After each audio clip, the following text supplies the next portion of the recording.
Tell me what you see when you look at me. Do you see another brother lost in these streets looking for his soul? Trying to find my soul. Or do you see another brother searching for lost souls in these streets?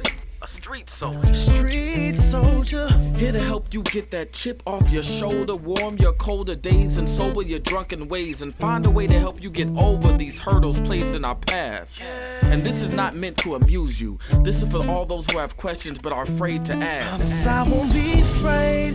I won't be afraid. No. When times get hard, you lose your way. Open your mind and hear what I say. This is a message for the hard and the soft. To those who tune in weekly and to those who keep an eye out for 8 p.m. on Sundays and turn their radios off. The truth hurts. The cloth has been pulled. We're walking around half dead. Use this show as your IV. Alive and Free is a new movement. We've achieved self-destruction. A street soldier promotes self-improvement. Streets couldn't be no colder, so I gotta be a soldier. It shouldn't be this hard for me. Even when it seems so hopeless, I gotta keep my focus. I'm glad to be alive and free, yeah. Streets couldn't be no colder, so I gotta be a soldier. It shouldn't be this hard for me. Even when it seems so hopeless, I gotta keep my focus. I'm glad to be alive and free, yeah.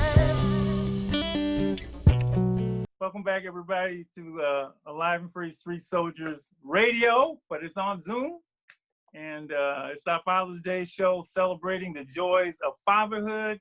So I have asked several fathers to join in the show with us and talk about fatherhood. So let me first say who we have with us. Dr. Khalid White, and you guys raise your hands so everybody know there he is, Dr. Khalid White. We have Ray Upchurch. I see him. What's up, Ray? All the way from Nashville, Tennessee. You know, anybody that does this show from back east gotta love us, because it is not 8:30 back there. But this brother does love us. Charles Robinson. It's Charles. We have Murrell Green, there he is, and Marcus Boynton. I don't see Marcus, but I know he's there, right? He's there, right? Do you see him, Mrs. Hill? You see Marcus? No, I don't think he's on yet. Oh God, Marcus, you're gonna make me work. All right. So let's start with here. You may have to get him, but I don't know why. He said, "Okay." All right. Oh, there he is. Okay, I see his background, but yeah, because he was in the waiting room. So, well, you know, what I like about this medium is I can see everybody. What I don't like about it is anything can go wrong. Being on the radio. So thank all of you for joining us. Happy Father's Day to all of you. So let's start this way. And because I want to get into a larger discussion about fathers, but let's start with, we did the same thing on Mother's Day.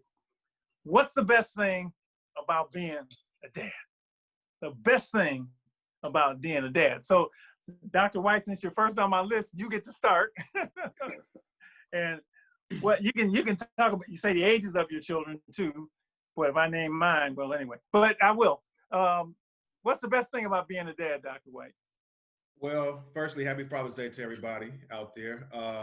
My first and most, I guess, treasured thing about being a dad is seeing my daughter grow. You know, just remembering from holding to the lap to first day of school to now, she just finished the 7th grade. And so, you know, just seeing her grow over these 13 years has been the best thing. And then all the ups and downs with that have been the growth for me, but just seeing the growth of her physically, emotionally, mentally, that's been awesome. Yeah. All right. Ray, you're next. What's the best thing about being a dad? Doc, I think, so I have 2 sons, 20 and 21. And I was, as Dr. White was speaking, I was thinking about my entire journey with these boys. And I would just say the whole journey has been the best thing. And let me say this, because this was powerful for me. I remember when their mom told me that she was pregnant and I was going to have my first son.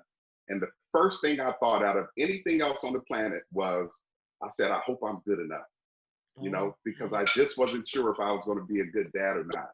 And I've, you know, jumped in both feet, have been with these boys from beginning until now. And it's been an amazing experience. And even today, you know, trying to comfort them in this environment and encourage them and protect them, all the things that dads do. I'm writing this down. I am actually taking notes. I mean, I've heard seeing my daughters grow and the whole journey so far. All right. Charles C. Rob Robinson. He's muted. Unmute him. He's muted. I can't hear him. Charles, can you unmute yourself? There you go. Oh, but you went back again. No, I need you to unmute yourself, honey. There we go. Now we got you. So best thing about being a dad. Best thing about being a dad to me has been, like the brothers have said, the growth in seeing I have 2 sons and a daughter. So seeing them grow from, you know, a baby to playing sports and going places, you know, it's like, and making their own decisions and seeing them grow on their own has really been, it's been a great experience. I just wrote that down. Murrell Green, best thing about being a dad. First of all, happy Father's Day to you, Doc, and all the other brothers on the line. Charles, it's good to see you. It's been a long time. The greatest thing about, I have a son who is 7 and a daughter who's 3. So at this point, at this stage, I'm a hero. I think that's the greatest thing for me. They haven't really caught an attitude with me yet, so I haven't gotten to that. But you know, I come in and they're running, tackling me to give me hugs. So right now, Daddy is their world. So it's a great feeling. Is Marcus back in, Ann? I'm trying. He said he was in and he's out. Is he back yet? No, go ahead. Huh? Go ahead, Ann. No, I don't see Marcus. I have Marquex. I see a background that says and his name, but he's set up on mute. So Marcus, if you can hear us, there it is. If you can hear us, it's your turn. Hey, Marcus. No, he's back on mute again. So that confuses me. Can you unmute him from there? I Or can't. does he have to unmute himself? We can do both. Yeah. Okay. Hello. Can you hear me? Got you. What's up, All bro? right. How y'all doing? Good evening, everybody. Marcus, what's the best thing about being a dad? And let me just say this, Marcus is a new dad. So how old is yours? Yes. Well, I appreciate it. I just recently had a 7.5-month-old. He's born November the 12th, 2019. His name is Matthew Levi. Really excited to join the biggest gang in the world. It's the Fatherhood gang. What's the best thing about being a dad? I think the best thing about being a father is giving the tools, the knowledge, the equipment to empower the next generation, to give him everything that, or give our children everything that we have, so that way that they can take that torch and move forward into the future. And you know, we always talk about the present, but it's the future. Is that I feel like that's the best opportunity I have to change the world, is to give him that opportunity, or give our children that opportunity. Thank you, sir. Thank you. All right, so you're back. You may have told the whole story, but go ahead. What's the best thing about being a dad? I don't see Malcolm. Malcolm's gone? Oh, Lord. I don't see Malcolm.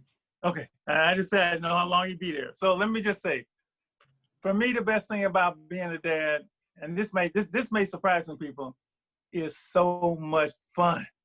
It's been fun I got 3, all grown. So I've seen it all, right? And I got, obviously I got a couple grandkids now, but I titled this "The Joys of Fatherhood" because to me, it's been a blast. It has been a blast through everything, and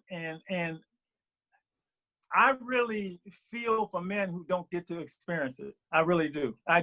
They don't know what they're missing, man. They don't know what they're missing. I say it's the best word for a man in any language. And in English it's father, but if you go around the world, I guess they got different languages. So it's been a wonderful, wonderful thing. I'm glad I don't know if I want to do it again, so I'm not going to take care of them kids. But but it's just, man, you say so for me, it's a blast. It's just been a total blast. And so now we're going to the other side. And what's the hardest thing? I don't want to say worst thing, but what's the hardest thing about being a dad? What's the hardest thing about being a dad? And we'll go back to the top. Dr. White, what's the hardest thing? Well, kind of piggybacking off of what Mr. Green said, he said his younger children and he's still the hero to his kids. That has changed for me. That relationship has changed, that's changed, man. And that's tough because I'm wanting that, still kind of wanting that 5 and 6 year old relationship. And that's not it right now. So transitioning, that's been a transition for me, understanding it and coming to that point. The relationship is still there, but it's changed. It's just different. The ages are different, the needs, emotions are different, and that type of thing. So dealing with some of that, because I was used to the hugs and the tackling and all that type of stuff, and that's not as frequent anymore. So that's been tough. But it's still okay. At the What's the toughest thing? What has been the toughest thing? What is the toughest thing? For me, Doc? Yep. Am I up? Yes.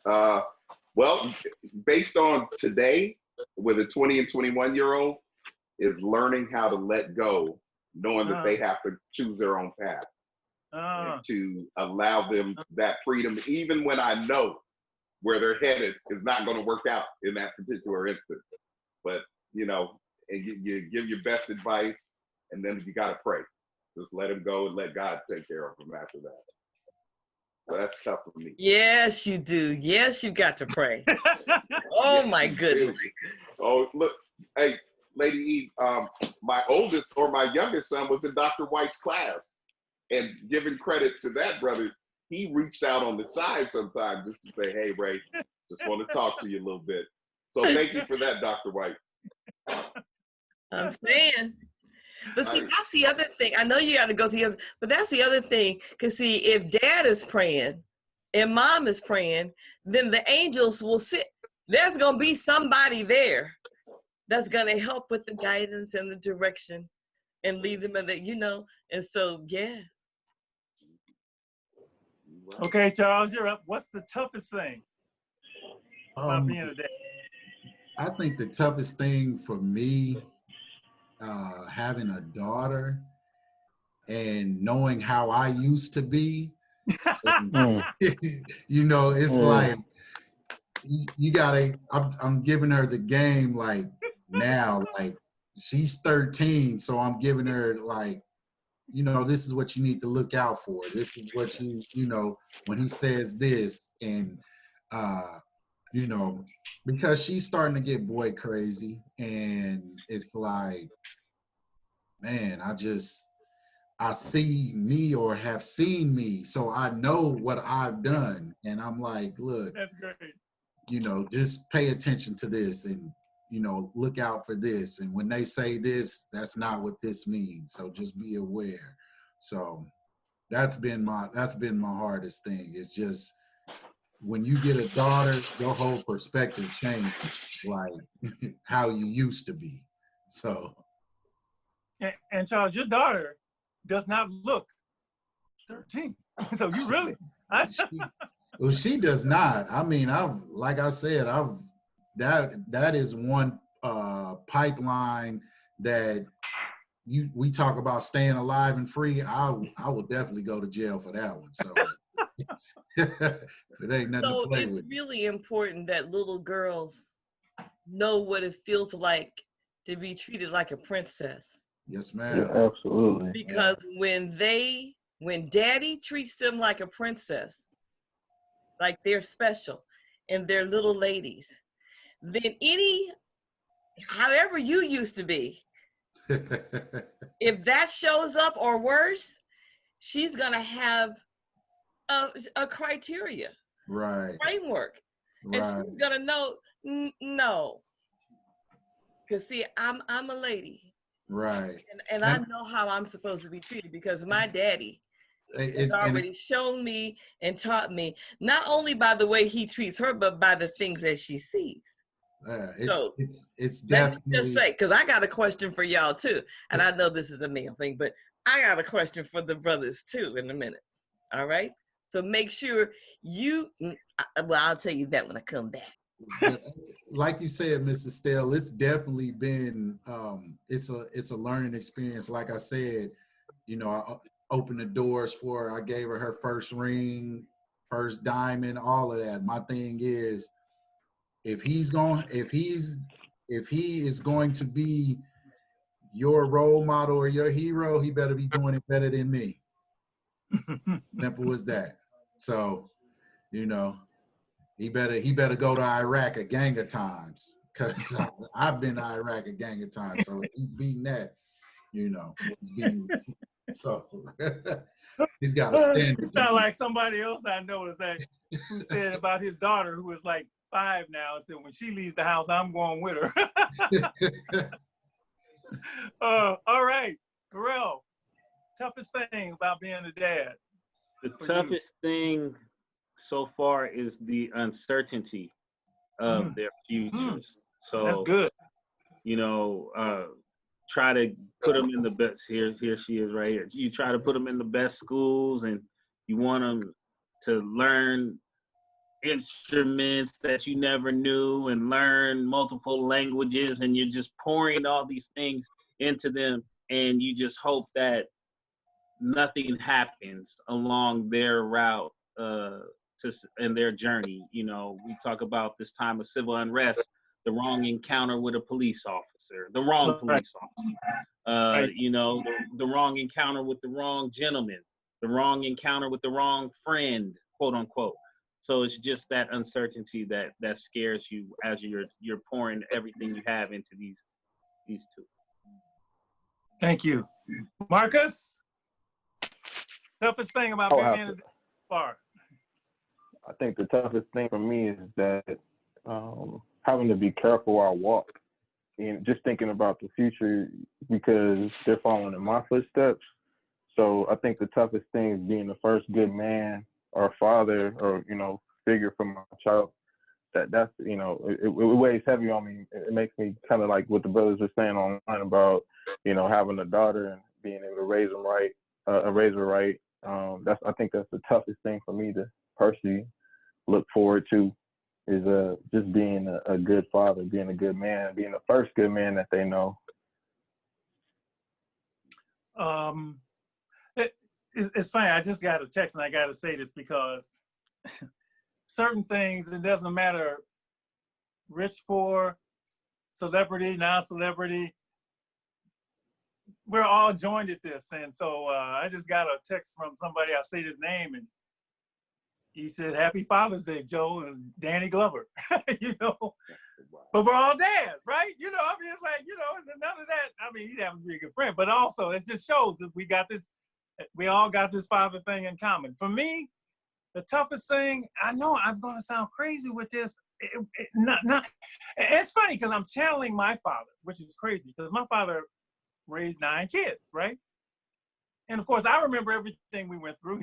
But he says, "Oh, it was fun. It was easy. It was easy." I said, "Dad, no, it wasn't easy. Do you remember when?" And I go, "You remember when this and this? And you remember? It was fun. It was so much fun.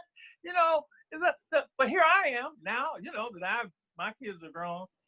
There wasn't really anything that was that. There were moments, but it wasn't that. I wouldn't describe it as tough. There are times I was worried, but I guess the desire for me, the desire to be one, just overrid everything else. And so yeah, and I will say this, that the fathering never stops. So Ray, get ready. It never stops. You know, I'm lucky that my father is still around, alive, and you know, we still doing the daddy son thing, right? And you know, so it is. All right, now I got another one for you. See, I'm into this now. This is great. Can I ask my question? Well, yes. Oh, thank you, Dr. Marshall. Yeah. Fathers on this tonight. Happy Father's Day to each of you. You talked about watching your children grow, and I know for Marquex, watching that little baby as he has moved from this little thing to now connecting and babbling, and if not, he's trying to crawl and talk and all the things. But watching them grow, I'm wondering, have you seen where you've grown? How have you grown being a dad? Because our kids teach us, and it's amazing to watch, to hear the generations. You said one is still a hero, one is no longer a hero, one is concerned, you know, but I do want to reassure you that that hero comes back. It cycles back around, you know, so you'll be hero again. Right now, they think you crazy probably, but how have you grown? How has being a father caused you to grow? You want me to call names or something? You can just jump in now. You don't need me to call names. Who's first? Go. Let's hear from, I'm going to start from the top. Ray. Okay. Mr. Ray, would you go first? Yes. That's pretty deep, lady. I remember. No, I appreciate it. It's a great question. But so part of my story was not knowing who my biological father. Yeah, I know your story. Right. Yeah. So that was so important to me that my sons like had me from the moment they took their first breath until one of us leaves next. So and that entire process has just been growth, because I had to grow as they grew too. You know, to learn empathy, to be more compassionate, to realize spanking's not the right answer. You got to talk to them. You know, it's so much involved with it. But yes. Okay. Empathy, compassion, not faking it. All right. Yes. And now let's go to Dr. White. Communication has had to improve. Communication styles have had to evolve and change. I had to learn some new ways of communicating. It's not so much just maybe hands. You know, it's oh yes, I know. It's a little combination of all three, and finding out ways, like it's almost like what they say, that people have certain love languages. Mm-hmm. I had to kind of find out and figure out, and I'm still trying to figure out what the communication language or love language that best works for both of us. So yeah, that's been some ways that I've grown, and I'm still growing in it. It's ongoing. Yeah. All right. Thank you, Mr. Robinson. Hi. Hey, hello. I think what has been for me, it's knowing that allowing my kids to have a safe space, because I want them to come and talk to me about anything. I don't want them feeling like, hey, you know, I can't talk to my dad about this. I can't talk to my dad about that, because if they don't have that safe space, they're going to go talk to somebody else. That's right. Give them the wrong information. So, you know, I definitely can curb a lot of that, or, you know, direct or steer like, hey, you know, you feeling like this, and, you know, this is what happened to me when I was at this point, or whatever the case may be. So making them, or just making a safe space for them to come talk to me. Mm-hmm. Okay, thank you. Dr. Green. How have I grown? Well, you know, my father and I were really close, and we had a huge age difference. He was 56 years older than I. So my dad was born in 1919. So I was raised in a very old school, traditional household. And that's what I know when I think of fatherhood. So my son was born in 2013, almost 100 years later. Yeah. And so just trying to understand that how I was raised isn't always the best way for him has been challenging, dealing with these new wave or new age kids. And then once I thought I had it all figured out, here comes my daughter, and I realized I can't talk to her the same way I talk to him. I learned that real quick. You know, they aren't the same child, even though I'm the same man. So just learning how to adjust to both of them has helped me to grow tremendously. Okay. And sometimes they force you on the fast track, like you got to get this quick. Right. One of the things that happens before I go to Marcus is wherever you are in your life at the time your child comes into the world, they will bring those characteristics with them. So at the time, 2013, 2002, whatever that years, wherever you were, what you were doing, how you were thinking, how you were handling your business, your life, you know, you're on top of things or just fooling around, that child comes in at that place. So if you were kind and loving and sweet and easygoing and you had no tolerance for nonsense, that child comes in like that. And you look at him like, what's your problem? Hold on. So just remember, wherever you were at the time the child comes in, they bring those characteristics with them. Not where you were back when you were them. It's where you are now. So see, it is that work to catch up. Marcus. I honestly have to say that my child has shown me that data and numbers, like I'm a numbers crunching kind of a person. So first thing I learned was you on his schedule. Like first thing I learned was like I try to put him on the schedule and like had him go to sleep at a certain time and wake up at a certain time. He said, "No, I'm not having none of that." He said, "Forget that. I'm not going to do none of that." So the first lesson learned is that, you know, your child will guide you if you listen and you pay attention to them because they're always communicating. So that's the next thing I started learning was like paying attention to his body language or to their body language and all the little nuances that they make. It just heightened my senses of awareness because before I had no like real situational awareness before he became mobile. So then that was the next thing. I was like, okay, he's crawling now. So now I can't just lay him on the bed no more. He wants to make a move. So I have to always keep an eye on the bed when I leave him there because he's ready to dart off the bed. So then that became something new for me, you know. So it's been totally a growing process for me just because of the fact that being in his life and just seeing how fast they cognitively grow. It's just like he's a sponge. So I'm very mindful of what he watches on television. I don't let him just watch anything because, you know, they're constantly downloading information and their brains are like, they say like faster than supercomputers. So I'm trying to shoot Spanish at them and French and like other languages and also try to teach them, you know, unconditional love and what that feels like and what that means. And that, you know, if he falls or he hurts himself, that someone's there to sober him and then kind of, you know, let him know that, you know, his mother and his father are both there. So it's just been an ongoing process. It definitely makes my mind go into deeper dimensions than I knew was possible. Flexibility, and you said something powerful that is important for everybody here. If you listen to them, the words they say, the expressions on their face, if you watch and listen, you will know because they are teaching you all the time. And we as parents, we're like,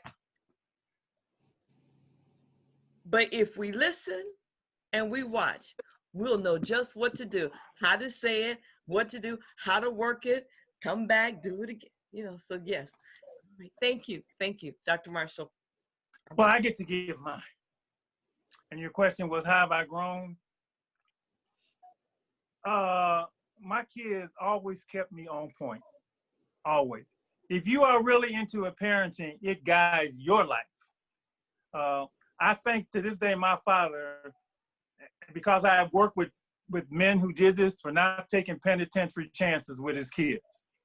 My dad, it would never be a thing, you know, I'm gonna sell drugs to feed my kid. I mean, that would never enter into his mind. And because being a father was the most important thing to me, it regulated my behavior.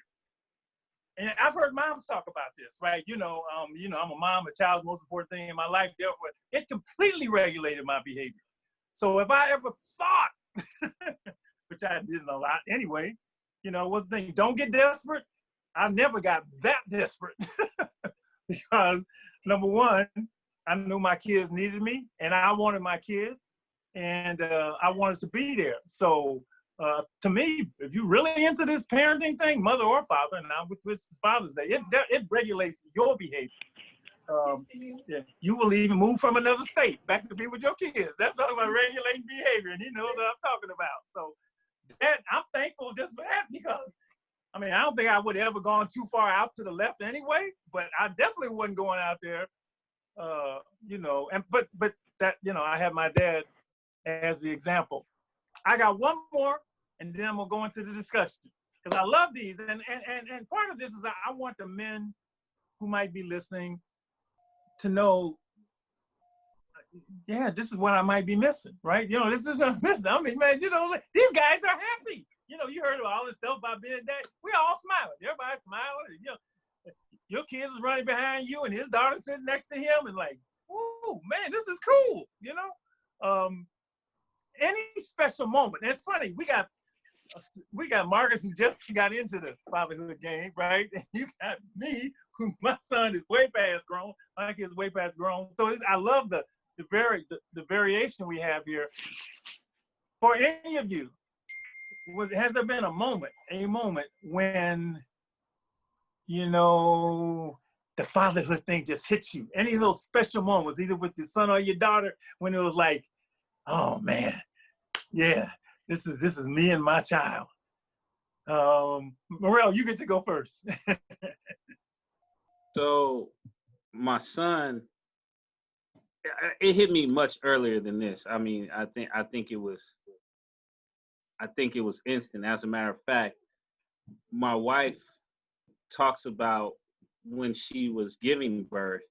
I was holding her hand with one hand, and I was reaching out to the baby's hand with the other. And I think as soon as I touched the baby, that was it. So it happened early, but I think 2 birthdays ago, he was taking piano lessons, and he decided to play Happy Birthday on the piano for me. And so he got ready to do so, and he said, I don't need the sheet music. I memorized it for you, Daddy. And I think that was it for me. Just the pride on his face that he was doing something for me. And that moment, I have it. I captured it on video. So I have that forever. Yeah. Thank you, sir. Dr. White, one of them father moments with. For me, the one that sticks out most in my mind, man, I could, just brought me to tears the first time when my daughter said, Daddy, and pointed at me and said, Daddy.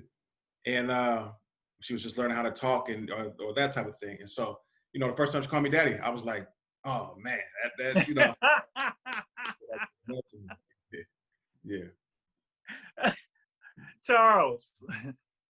I think that one moment, for my son and daughter, was seeing them in activism. Like, I think it was like 2 years ago, my daughter had something at her school where they were protesting about the treatment of the teachers, or what was it? I think it was kids kept on getting killed. Right, kids getting killed, and they did a walkout, and just seeing the video of my daughter walking out with her friends, trying to bring awareness to that, I was like, all right. And seeing my son when he was doing his in Boy Scouts, they used to go put the flags at the graves of the veterans. me being a veteran, that was just like, and my son never complained. So he had his backpack and he was just, you know, out putting flags. And like I said, my other son, just seeing them protests, like, you know, just having a voice, and I mean peacefully having a voice. So that was like, that was my big dad moments right there. That just, man, I'm always glad to be a father. Ray? The moment I remember, Doc, that was kind of like an aha moment for me was, my youngest son was 13 and I was driving up to basketball practice. And we were talking about, you know, dads, because some of the dads would be at practice, some wouldn't. And so I thought it would be a great teaching moment at that time. And I was like, well, you know, son, when you have children, here's my expectations of you, and that kind of conversation. And he said, yeah, you know, because I could notice some of my friends at school, you know, that don't have dads, you can see a difference. And yeah, and he said, but I don't know how it feels because I've always had you. Wow. And just in that moment, kind of like the heavens lined up for me to say, okay, I think you know, if I left today, he would, you know, would have an idea of what being a dad was about. Yeah. Wow. Marcus, wow, I can't give up. I'm still wowing on yours. Okay, Marcus, 7 months in, has it been one of those moments for you?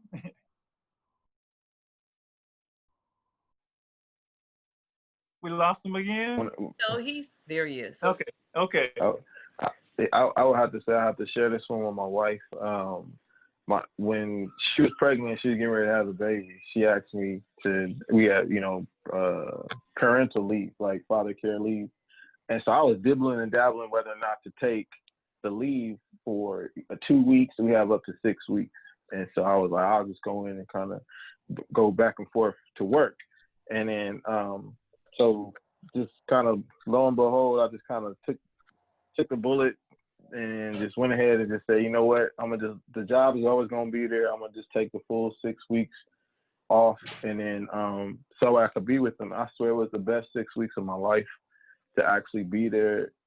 I wish I had more time to be there, just to see him grow, because he's still learning and growing now. But I would say that first 6 to 12 weeks, just being there all the time and being, you know, fortunate enough to have a job that allows me to have that level of bandwidth to be with my child was like probably one of the greatest things, because I got to see him, you know, start crawling. I got to see him start developing. So I would just say that time, I would say that's like probably been a blessing that I would say that I really have been appreciative of, just because there's so many nuances. This most recent thing that he did was, you know, say dada, and he's learning like patty cake. So like he claps now. So I was just like, damn, like they really are learning. So I'm still waiting. There's a lot to come, but those little small things I feel like is great.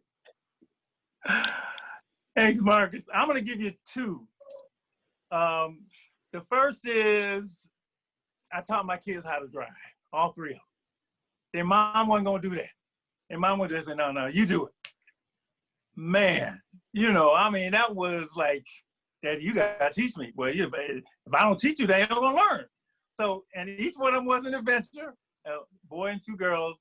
Teach them how to drive. And they always talk about, my daddy taught me how to drive. My daddy taught me how to drive. The other one was, and this might sound, I think it's a recipe, teaching my son how to tie a tie. That was like, man, that was almost like a rites of passage, because my daddy taught me how to tie a tie. And then I taught him how to tie a tie. That was the coolest thing in the world. You know, the 4-in-1, 4-in-hand, the Windsor knot, all of that. You know, I mean, that was only something, you know, fathers can do that was so cool. And Malcolm would come on. He remembers the day it happened. We stood in front of the mirror. We did this. I mean, those moments among many. But I just want to say those 2. And I hope, thanks for sharing those, man. And those are the joys. Those are the joys of fatherhood. All right. We're going to switch reels a little bit. And I want to talk about with you, discuss every Father's Day, we do a discussion with the kids at the club, and Murrell's been through this, and Charles has been through this, and Marcus has been through this about Father's Day. And it's still, I gotta say, it still is probably the toughest day of the year for the kids. It's different from Mother's Day, generally. And this year was no exception. And I sort of want to, along with Lady Estelle, sort of describe what came up, and particularly, we can all talk about it, but both Ray Upchurch and Dr. Khalid White have done a lot of work in the area of fatherhood. Ray video, Daddy Hunger, was like, when I got hold of that, I was like, boom, man, whoa, man. That piece, I don't even think Ray knew what's gonna do. And I don't know if he handed the baton off to Dr. White, but Dr. White just picked it up anyway and is doing his own thing, and it's just completed his own film on fatherhood called Black Fatherhood: Trials and Tribulations, Testimony and Triumph. And I gotta say, I have seen, Dr. White told me today, if you got a minute, and I made a minute, I watched it. Great piece, Dr. White, fantastic. In fact, if you put your piece and Ray's piece together, people everybody gonna want to be a daddy, just cause. But it brought up all of the issues, right? And you dealt with a lot of them, and Ray, you dealt with a lot of them. So, Mr. Stell, if you don't mind, let's sort of go through with what we talked about in our general Father's Day lesson with the young people last Tuesday. And do you have your papers with you? No, I just provided it to you. I do not have it. All right then. I did not know you were going to be using it that way. I see. All right. Okay. So we asked them what dads should be. Our first question is, what should dads be? And they said, strong-willed, inclusive, caring, supportive, resilient, hardworking, consistent, one who guides, encouraging, a supporter, a role model, helpful, a protector, one who loves, a leader, thoughtful, righteous, and principled. And we weren't finished with the entire class, but one young person jumped in and said, well, these things should be normal, but they're not. So that led the discussion in a whole different way, right? And my next question is, why isn't it normal? And people know, when we ask young people questions, we want to know what you think. Don't be telling us what we want to hear. We want to know what you think. And you're saying it's not normal. Why do you think it's not normal? And then they said it's not normal. And these are the answers they gave. Dads have to be present, but they're not. Kids were a mistake, so the dad leaves them. Their fathers, they didn't have an example, and they didn't have fathers, basically, right? So they don't know how to be a father. This one, I didn't say anything, but I wanted to say something, but I didn't. But since they said they don't feel a connection with the child like the mother does. I was like, wait a minute, but they say that, right? But that's their answer. They're involved in drugs, mass incarceration. They are infected, caught up in the streets, basically. And then I added some things that I had heard them tell me in the past, why it's not normal. And I've heard men tell me this, or young people tell me this about their fathers. I've heard men say, and I've heard young people say about their fathers, I don't have the money to support the kids the way I want to. I have heard the kids tell me that he's got another family, or the father will say, I have another family. I've heard them say, I can't deal with the court system. I've heard people say, men say, she's got another man. And I've also heard women say, if he can't have me, then he can't see my child, right? So these were all the things we came up to why it's not normal. Then I asked them, do you want it to be normal? And they said, oh, yeah. And later on, when we got into the discussion and so on and so forth. So I'll just sort of turn to you, both Ray and particularly you, Dr. White, to deal with this and why it may not seem normal, and because normal is your lens, right? And the slice of the community you see. A lot of work you've done, Dr. White, is that these stereotypes, I mean, say these old things about, you know, particularly Black men not being fathers, being absent, so on and so forth. The statistics don't necessarily bear that out. And both you and Ray have done a lot of work in that. So your response, just jump into that whole thing, and anybody can do it at the same time. But I'll start with you, Dr. White, because you've done a lot of work in this area. So your comments and your thoughts about this. Well, I think that, for one, the young people who came up with those answers, they got a lot of insight for being young people. And those answers that they gave were kind of beyond their years, if you ask me. That's the first thing I would say. The second thing, as far as what's normal, it seems as though a lot of times in our community, our world, like the abnormal, or I think it's what you would say pathology, is like normalized for us. The negative is normal for us. And that's not always the case. And that really statistically, as you mentioned, that's not the case with Black fathers. So I think the normal, just like we're seeing now with COVID-19, the normal is changing. The normal can change. We are, if you just look at the men represented and the families represented on this call, this is the new norm. The new norm is engaged and present fathers and father figures. And I think that shift is changing. It may not be changing in terms of mainstream society's depiction of us, because we don't always control mainstream society's depiction of us. But if you do the eye test, as was said before, I think you can see that the normal is shifting. So this is a generational shift. And we know that we, you know, as Black men, we're up against some things that other groups aren't up against, systemic and otherwise. But I think that, in my personal opinion, things are shifting and things are changing.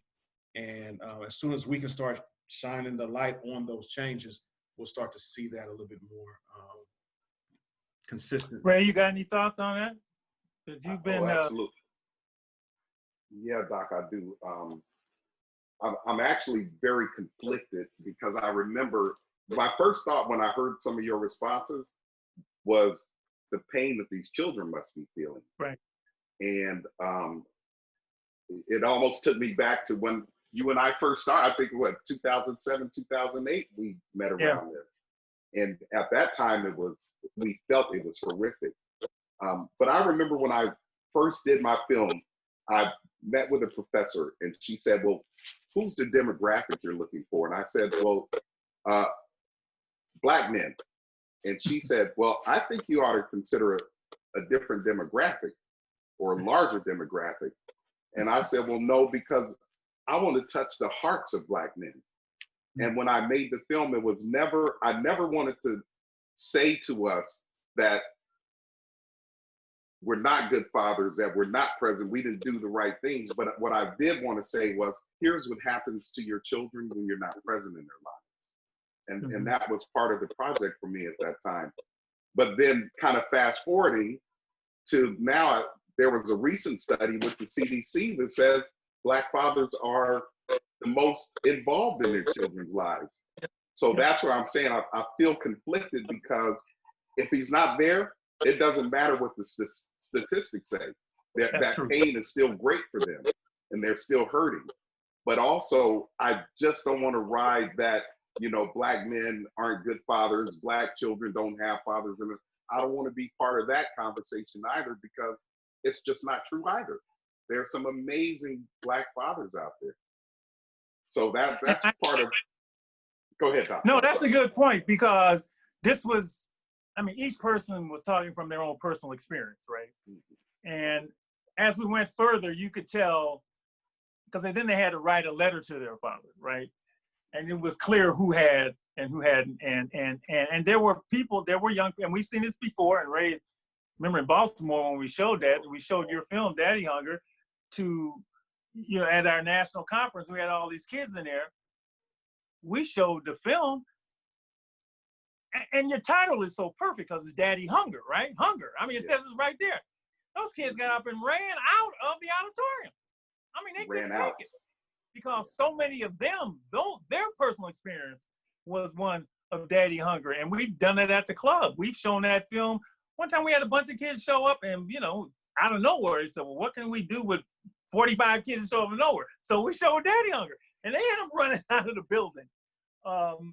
So you're right. There is this statistical thing. And I got to say, in the last few years, I've seen more fathers with kids.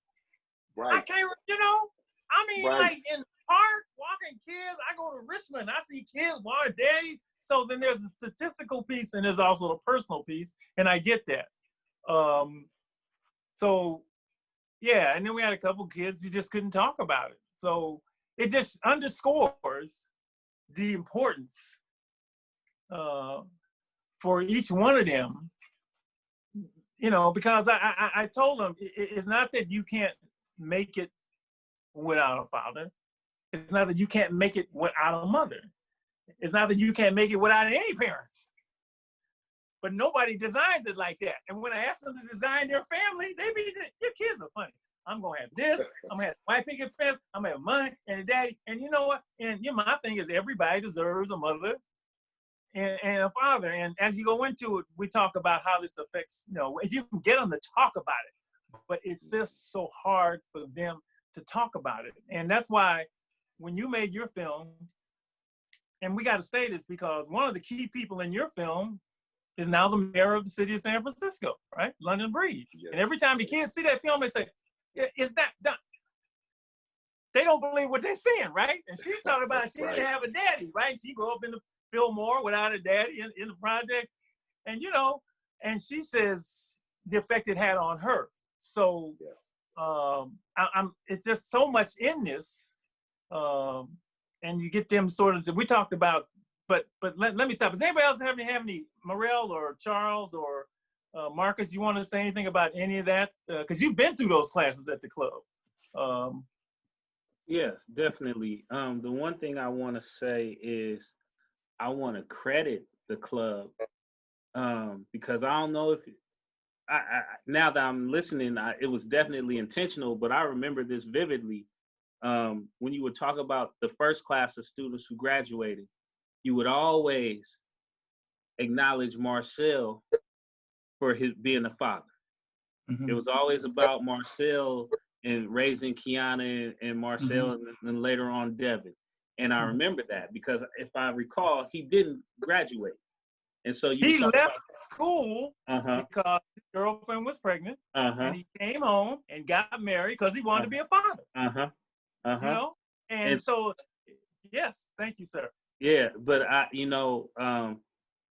that was just always, so it always resonated in me. Not only I want to graduate from college, but also I want to be a good dad, like he was. And so I just credit you for that, because that was always acknowledged of him. Charles, any thoughts about, you've been through that class too.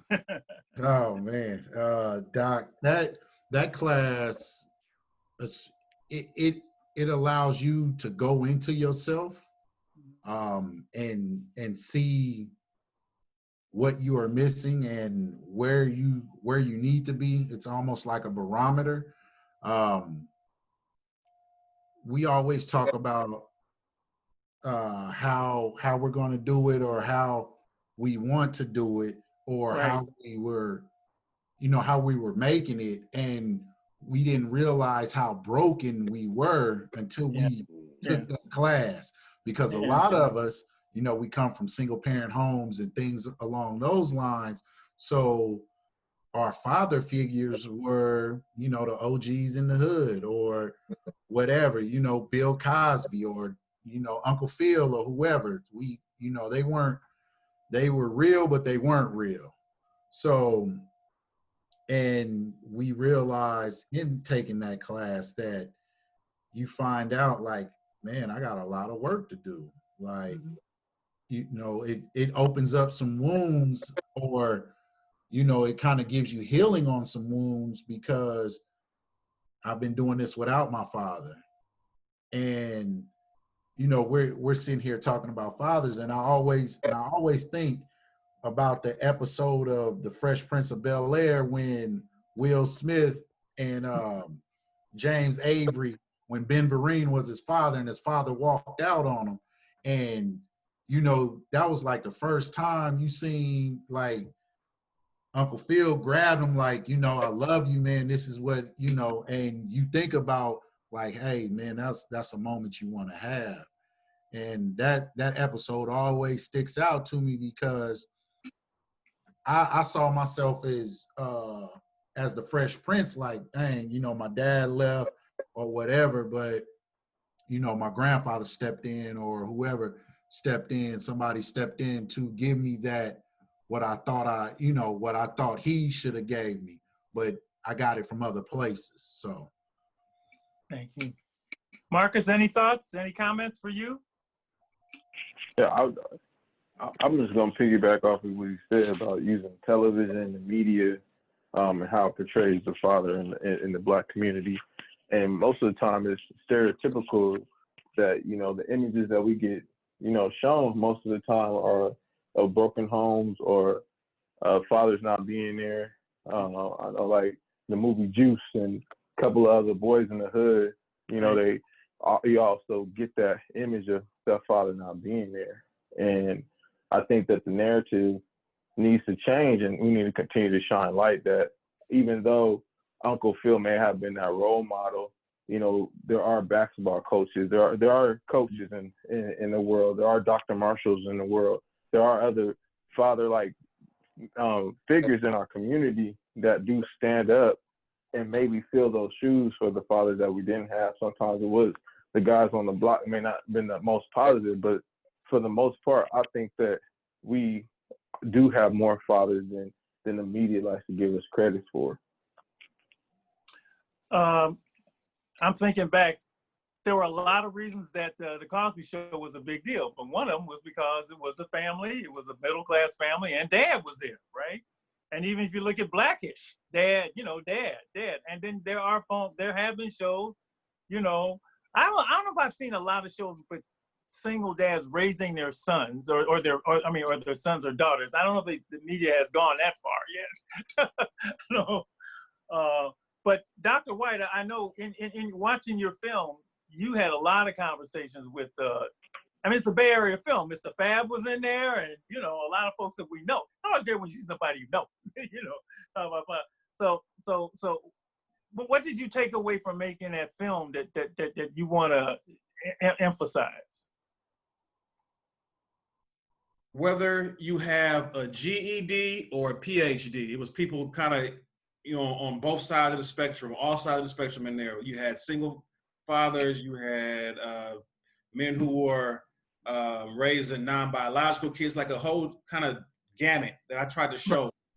The commonality, the common thread was that each of these guys, regardless of their social class status, their, you know, marital status, whatever the case may be, they were trying their best to be hands-on and engaged dads. And that was their goal. That was one of their ultimate desires, was to get to that level of, hey, my dad has been there for me through thick and thin. And, you know, I pick people that you might just find at the barbershop or you might find in the community, you know, and these are people that people bump into all the time and will see. And I intentionally chose just people who had interesting stories to tell. You know, I knew all of them to an extent. Mm-hmm. But each of them was like, oh, sure, I'll tell my story. I would love to tell my story. And then that's kind of how that unfolded. But yeah, just to, you know, these are representative of guys that you may see all throughout Northern California, you know, and the common theme is that, hey, we are still involved fathers. There's a moment in there where Mr. Fab, I'm telling you, man, and, you know, so he talks about the moment, and this goes back to this, you know, one of these reasons, right, you know, that I cited before, when he first saw another man with the mother of his kids. He saw a picture, and he was like, oh, man. I mean, the way he reacted like so many brothers react, man, and it hit him. Okay, you know? I mean, it was so wonderful to see him deal with that. And, you know, like, man, okay, she moved on. You know, I got to move on. And, you know, she's got a right to move on with her. It was, I'm telling you, I mean, that's going to get to somebody. Just because it's Mr. Fat. I mean, some people ain't got to hear it from me, but from him. Like, but he was like, and then he said, okay, I have to process it. And then the number one thing became, you know, how we co-parent. I mean, he just like, but to see him, his own introspection, I thought was just I mean, there's a lot of moments like that in the film, but I don't know I don't know if you, whatever you got out of him was just perfect, man. Just because that's going to hit a lot of brothers, because a lot of brothers feel that way. You know, she used to be my woman and blah, blah, blah. You know, that's, we trip. Our ego gets in the way. There's another part in the film, and I'm telling people to watch this film, right? There's another part of it. Doug Fort, who we all know. I mean, Doug, great guy, we know Doug, who talks about navigating the court system. He could give lessons. He should give every brother a lesson on how to deal with the court system and child support, you know? But it's an instructional piece. You see a brother like, this is what I had to do, this is what I had to do. And he says, the one thing you can't do is don't give up, you know? Don't give up. So like Ray, you know, it's almost an extension. Ray put it out there and then you taking it. I just think it's a great, seriously, I mean, just thank you, man. Thank you. Just a wonderful, wonderful piece. And thank the brothers who got in there and talked about it. Because here's the other thing. We don't like talking about this stuff. See, you know, men don't like talking about this stuff. You know, men don't like talking about this stuff. So how long did it take you to do that? Was that, I'm just curious. That was that's probably over 2 years. Doing all that, yeah, 1.5 to 2 years. And again, kind of knowing the people that are in it gave me the ability, I think, to really have conversations with them and sit down with them for a couple hours and really, you know, get some of that introspection out. Because this is a triggering topic. You know, it's a topic that brings up a lot of emotions. It's a topic that people have a lot to say about, but it's hurtful for a lot of us to talk about, you know, our experiences, our failures, our ups and downs, our trials and tribulations. And I was, you know, I was trying to follow in the footsteps of Ray Upchurch and people like Dr. Marshall, who, you know, really have that father figure, that mentor role in the community. I'm not in it, but other guys who play those roles are. And so, you know, I just wanted, I really wanted to engage them, to let them be able to tell their story, but to also say, well, hey, these are men that we can look up to as positive examples. You're right. And for me, you know, I always say the thing I know how to do, period, no matter what I've done, is I only really know how to do two things: to be a dad and be a teacher and a father. That's it. So everything that happens to me comes out of those two things, right? And a father is really a teacher. I became a teacher later. But, you know, I got the dad thing from my own father, and he taught me basically two things. You know, it's funny, but listen, if I asked my dad what he taught me, he said, men work and men take care of the children. That's basically what he taught me, right? And that's all I've ever tried to do. But then Malcolm taught me to be a community father. And, you know, that, you know, when I saw him just extending himself beyond his own biological children, that taught me how to do that. And if you see moms that know how to be a mom, they be momming everybody. They'll come mom your kids. So, I mean, they'll be like, you know, they be like running the block, you know, so-and-so mama, and you don't go into somebody's mama. That's the way it used to be anyway. I asked the kids a further question to the normal thing. I said, when fatherhood isn't normal, what effect does it have on the community? Because remember, they're back to this normal thing, right? And they said, this is what the kids said: lack of direction for Black boys. Creates a cycle that continues. Listen to this. Now, these kids are 17 and 18 years old. Increases the probability that the community won't succeed. Lowers the chance of success, and lack role models. And I know you have a lot of statistics in your book about things like that, right? the lack of fathers increases, so on and so forth. But I wanted to give them examples I had seen of that, especially on the heels of the mass incarceration of Black men, the war on drugs, you know, which is a war on Black people. A lot of fathers went to jail, mothers got on drugs. I've seen neighborhoods completely run by young boys.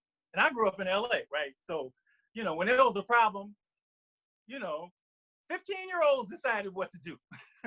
I've seen that. They posse up at the park and, you know, they're like, this is what we're going to do. We're going to do a drive-by on all these neighborhoods, because the men were, you know, somewhere else, they wouldn't have to wait a minute. In fact, and let me put it right. Let me put it in perspective. Because just because you're grown doesn't mean you're a man, right? You can have grown boys, right? So then you see them out there too, right? And so it's a totally different. And the other thing I've seen is, and I cited this before, and it's funny, Charles got his daughters, and he's talking about his daughter, is I'll say I have 5 sisters, and none of my sisters has ever had a domestic violence problem because they're all afraid of my daddy. So, you know, I've seen, you know, young women who, I asked a girl one time as she was going home, and she said, Dr. Marshall, you know, I have to walk from Bart home. And I said, well, call your father. I don't have a father. We'll call your uncle. She had no man in the family. And I said, well, call me. I don't care if it's 2 o'clock in the morning. Call me. I will come get you. So I went to give her my number. And this was at Omega at the club. And I started to get my number, and all the girls in the phone put my number in their phone.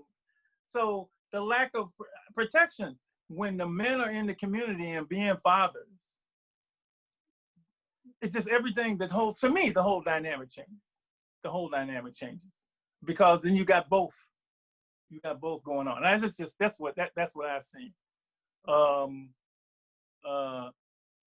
But aren't those some fascinating answers by 17-year-old, 18-year-old? Mm-hmm. Yeah.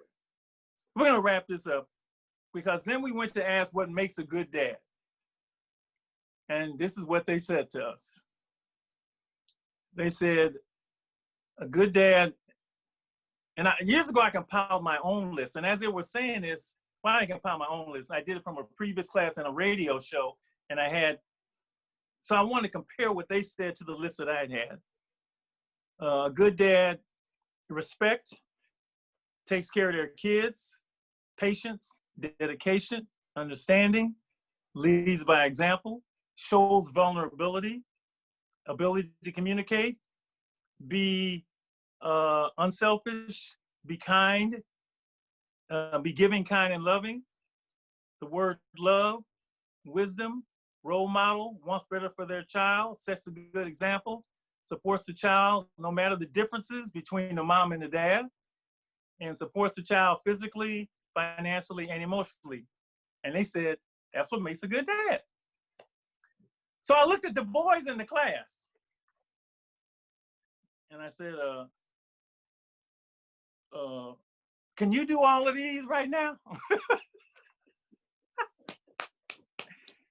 And the boy said, no. I said, your parents just gave you a checklist for being So if you can't do them, don't be coming back and tell me your girlfriend pregnant. Right. I thought it was great. Because they just told me what it takes to be a good dad. And so Mario said, well, if I ain't ready, man, you ain't ready. And he said, if you ain't ready, you don't do it. And then I turned to the girls and I said, well, I know women that had, you know, the boyfriend said, I'm gonna be there. You know, you have a baby, I'm gonna be there. You know, or he hella cute, he got a nice car and all of that, you know, and I don't even know they say bling bling anymore. They got something else for that. And I said, and then, you know, did you ask him if he could do this? Did you check him out for these qualities? And they were like, and I said, this is the crazy, Dr. White, this crazy thing I said, maybe you should interview him about his potential fatherhood abilities. Because you know, y'all just had a baby, right? And then now he gone and you calling me on the radio, cussing him out, calling him all these M-words, blah, blah, blah. I said, I mean, maybe not, you need some sort of reference point for the fatherhood piece.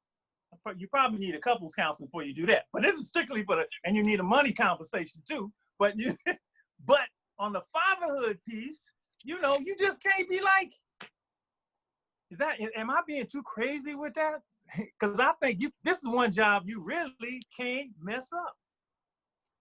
You can get fired from your normal job and get a new one, but this one, you got to do this one. You know, you got to be on it. You can't like boom. You can't. Because I need to be. You obviously. I think the father thing is just. That's why I love y'all. For y'all being fathers, man. Y'all, man. I think there's nothing better than being a dad. And what do you think about that checklist for men and checklist for women or girls? So they be like, you know, he just can't be cute, baby. He got to be takes care of patience, dedication, understanding. You know, you can't just let him. What do you think about that? Is that just too radical? You know, Doc, when I listened to the list, the first thing that came to my mind, because if you go down each one of those, I think the first thing that's required is presence. So that list represents to me somebody that's present, because you get to see all of those qualities as you interact with them in their daily lives. And see, to me, and that's just a kid's list, because I have another list.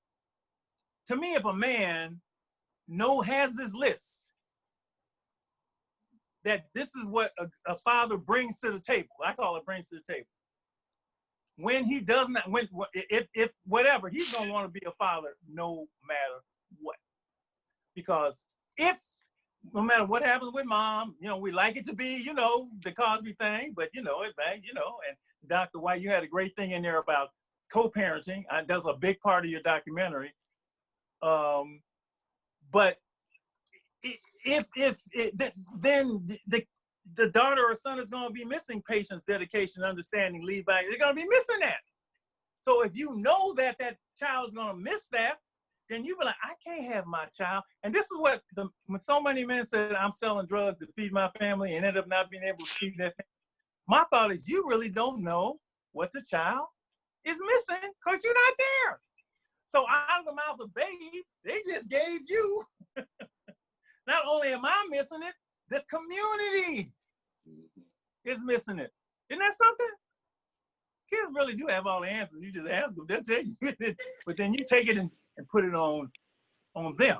And when them boys look like, oh man, I ain't ready for that. No. And them girls said, maybe I should interview this dude. Man, I ain't never thought about that. You know, I just be going out on dates with him, and you know, I'm hoping.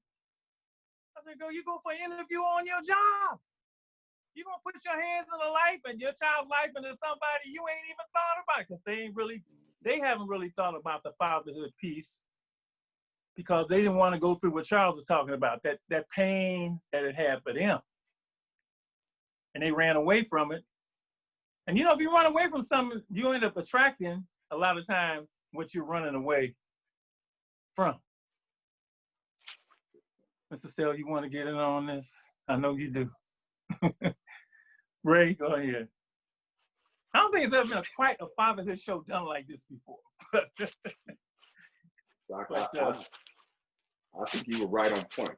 I really do.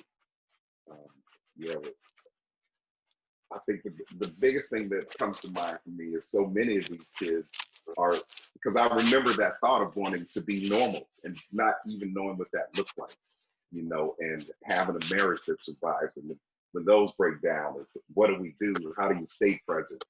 How do you keep loving these kids? How do you accept if the mother moves on? You know, and then I was able to start to put some, and I know Dr. White knows this much better than me, but I just started doing some research and putting numbers next to some of those things.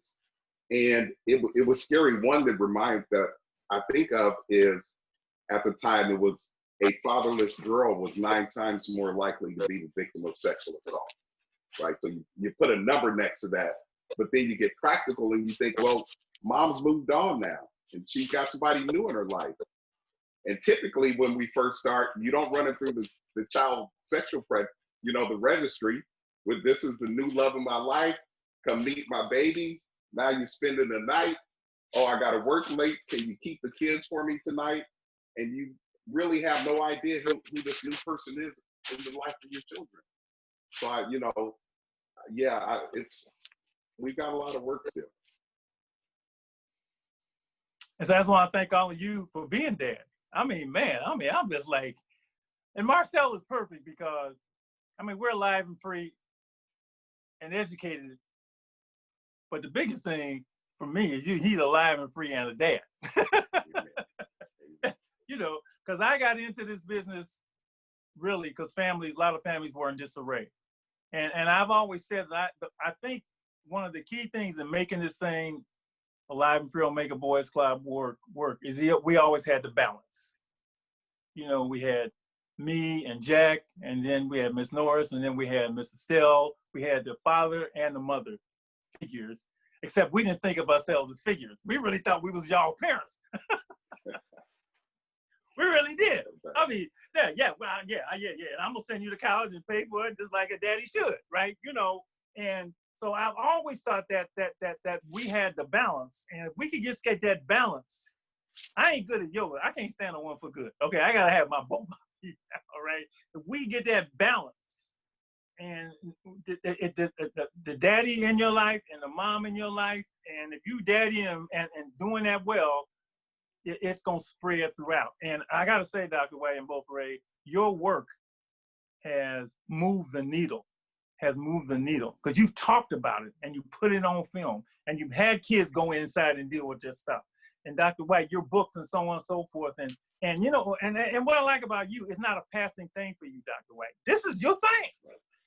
This is your thing. This ain't like, okay, I'm moving on. Some people make a documentary and I'm gonna go to another stuff. No, you might, but you ain't leaving this one if you go on to something else. And I just think it's admirable because, man, we need this, especially after that war on us. And a lot of us know the history of the Black man in this country. It's coming around again, with what's going on now. Mr. Floyd, Mr. Arbery, Christian Cooper, and if I start naming names, don't let me go back to Emmett Till. There's always been a war on us and our families, but we fight. We keep fighting back, and we're serious about it.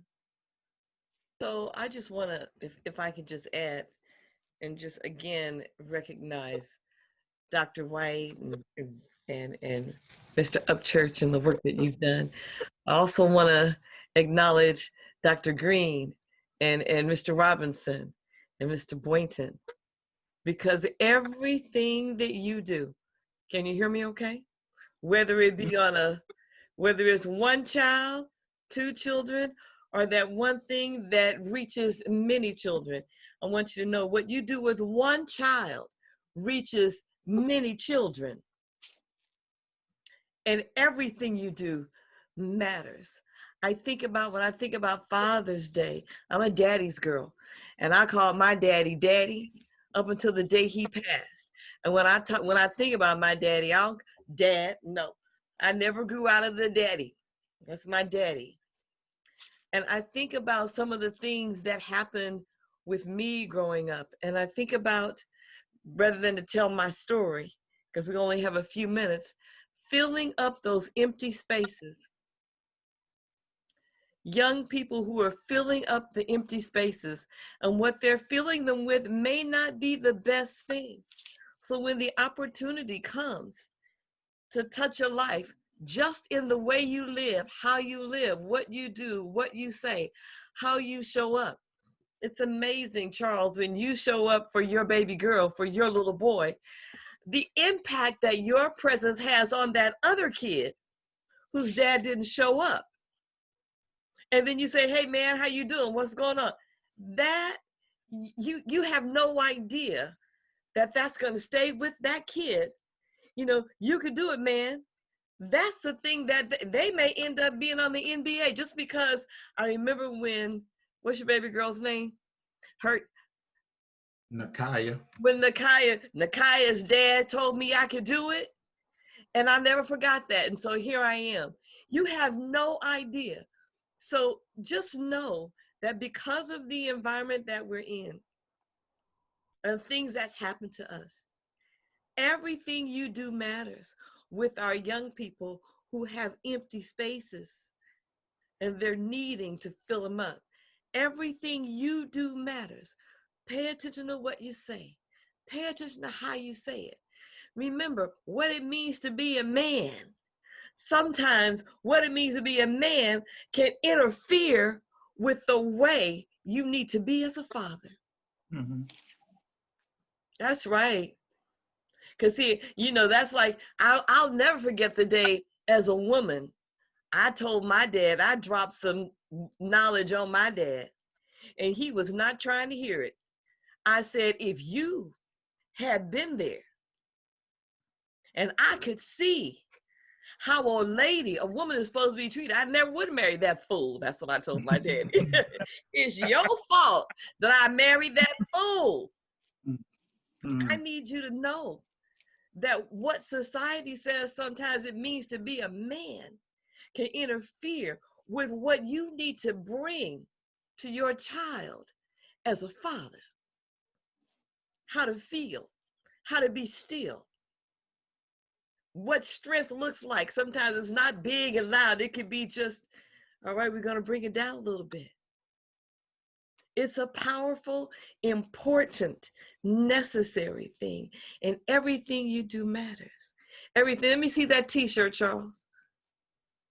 Let us see that t-shirt. Yes, you do. Yeah. Yes, you do. Yes, you do. Yes, Forever and Go for ahead, Steve. always.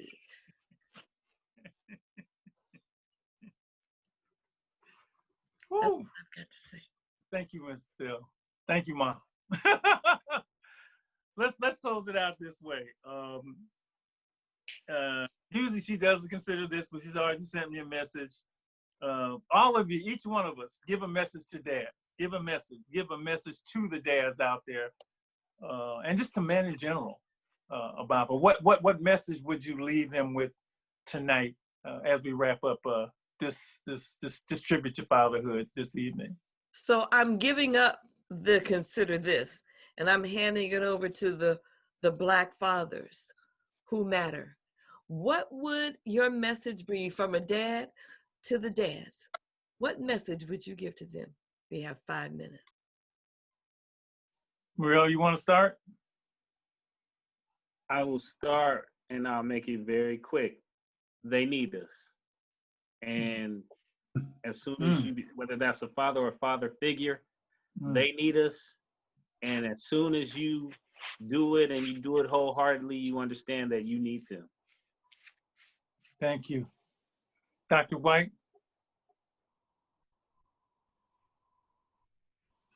Well, I would say as a history professor, we are the first man on earth, natural born leader.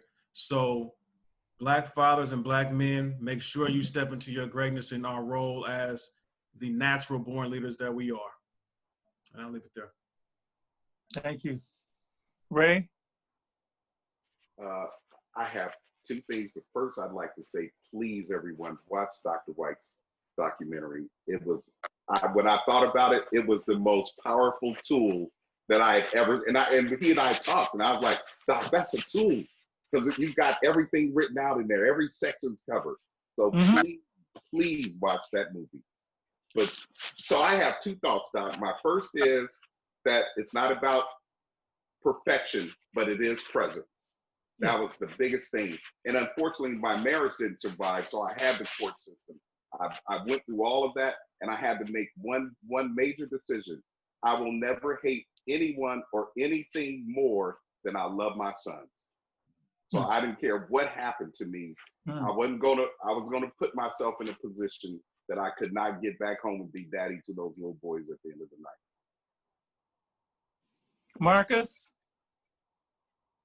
I would go ahead and say that for me, for all the Black fathers out there, remember that we are each other's community child's father.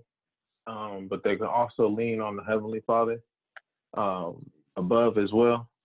So whenever you are going through something, just know that there's a higher power out there that y'all can lean on and get direction. When you're feeling confused or frustrated, or you don't know what corner to turn, just know lean on your spirit, lean on God, lean on that higher power, because your child is going to see that. You know, you're the earthly father, and you carry a lot of responsibility on your shoulders to be a leader, to be a guide, to be a good listener, to be that first good man, to be that first good father figure, that role model, and then role models to others, like they said in the communication today. But that could be a lot of weight to bear when you know, many are called, but few answer. So just be prepared that if you hear it and it's touching you, you got to step up. Charles.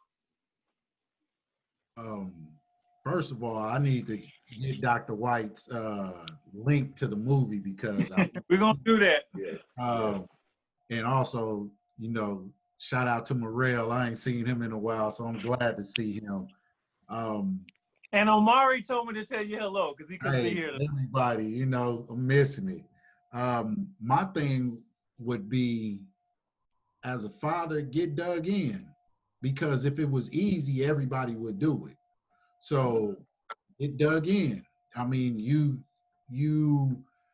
we get dug in for, you know, you think about when we were younger, when we were going to fight with our friends that we knew were in the wrong, we get dug in.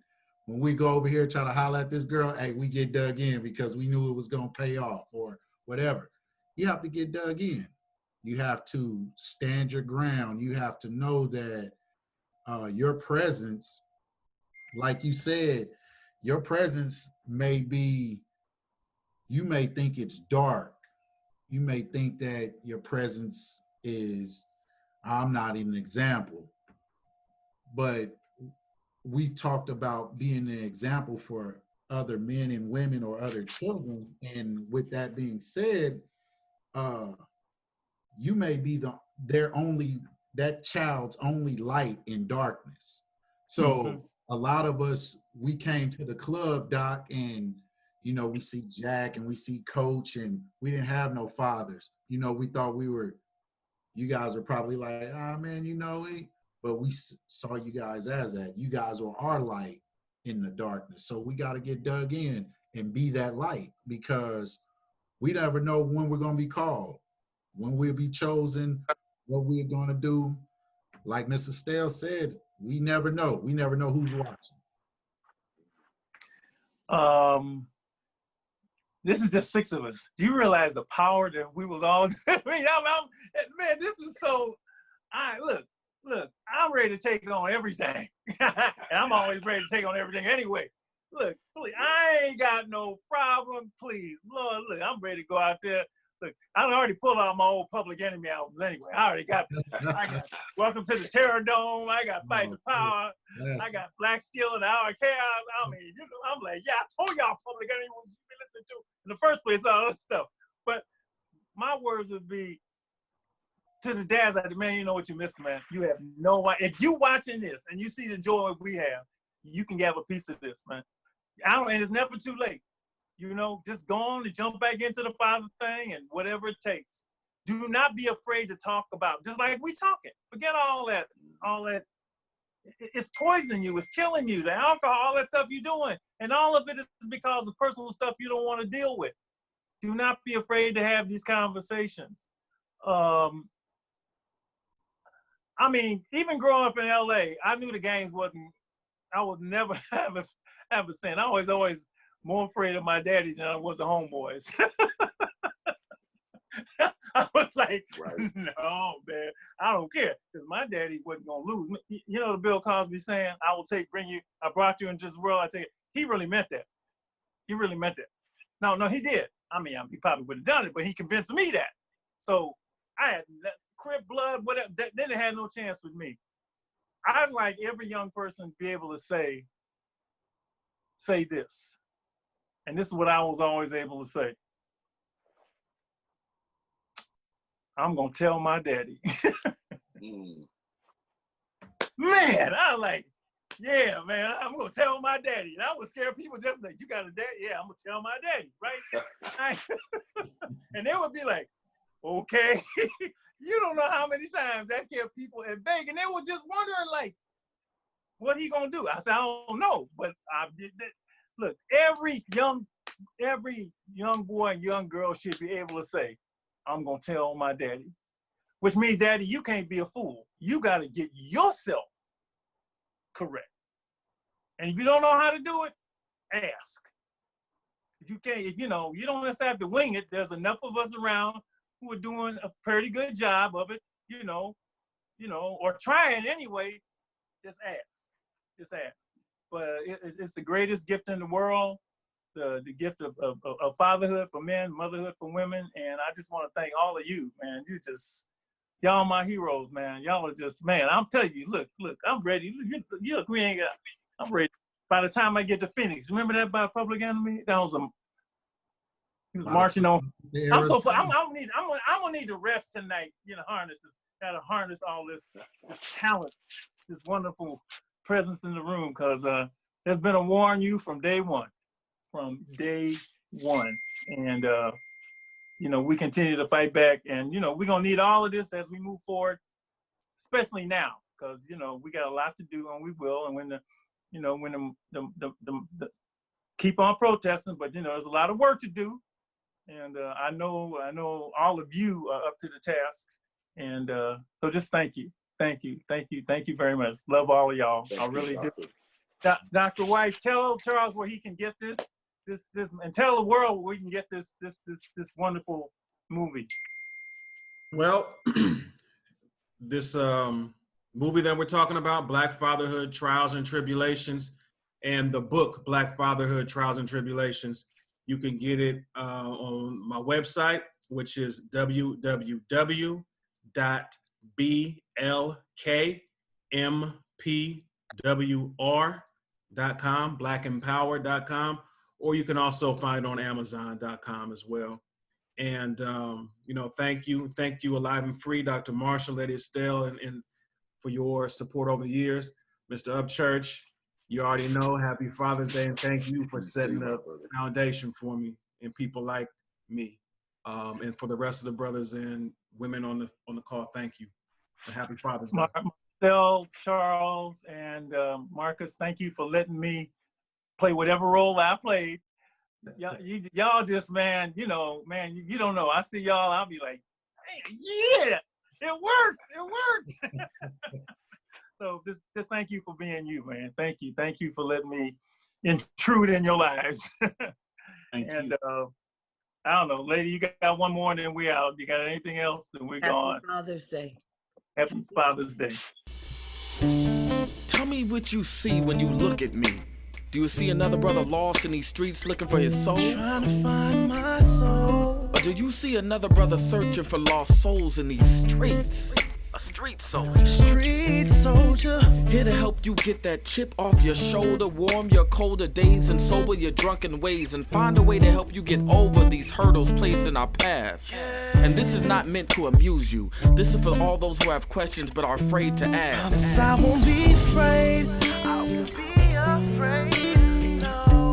When times get hard, you lose your way. Open your mind and hear what I say. This is a message for the hard and the soft. To those who tune in weekly and to those who keep an eye out for 8 p.m. on Sundays and turn their radios off. The truth hurts.